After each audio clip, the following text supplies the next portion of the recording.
আপনার স্ত্রীর যদি ঘন ঘন মুড সুইং হয় তবে তাকে পর্যাপ্ত সময় দিন। যতই ব্যস্ত থাকুন না কেন তার মন বোঝার চেষ্টা করুন। আপনার সামান্য একটু আন্তরিকতা তার মন ভালো করে দেওয়ার জন্য যথেষ্ট। স্ত্রী ঠিক কী কী খেতে পছন্দ করে তার প্রিয় খাবারগুলো অফিস থেকে ফেরার সময় বাসায় নিয়ে যান।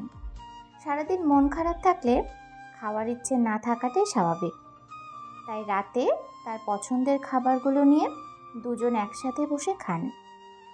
সারাদিন বাসায় বসে থাকতে থাকতে তার হয়তো একঘেয়েমি লাগতে পারে, তাই অন্তত ছুটির দিনগুলোতে এমন কোথাও তাকে নিয়ে ঘুরতে যান যেখানে দুজন একান্ত সময় কাটাতে পারবেন।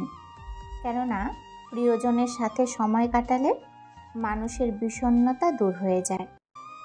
দাম্পত্য জীবনে স্বামী স্ত্রীর মাঝে রাগ অভিমান হওয়াটাই স্বাভাবিক, তবে স্ত্রী অভিমান করলে বাসায় ফেরার পথে তার জন্য একটি গোলাপ আর কিছু চকলেট সাথে নিয়ে যেতে পারেন।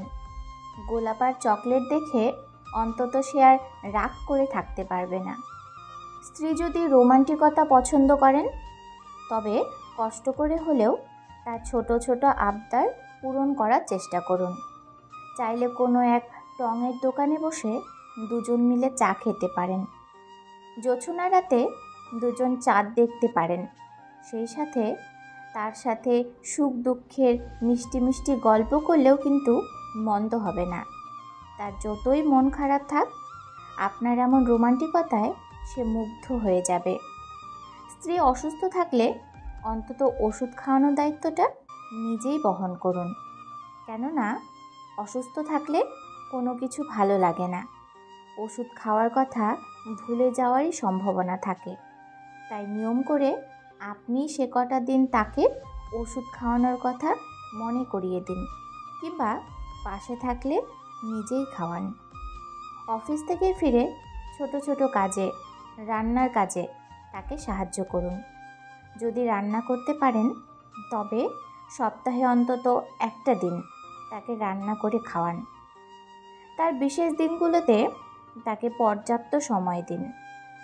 শত ব্যস্ততার পরেও তার ঘন ঘন খোঁজ নিন, তার খেয়াল রাখুন।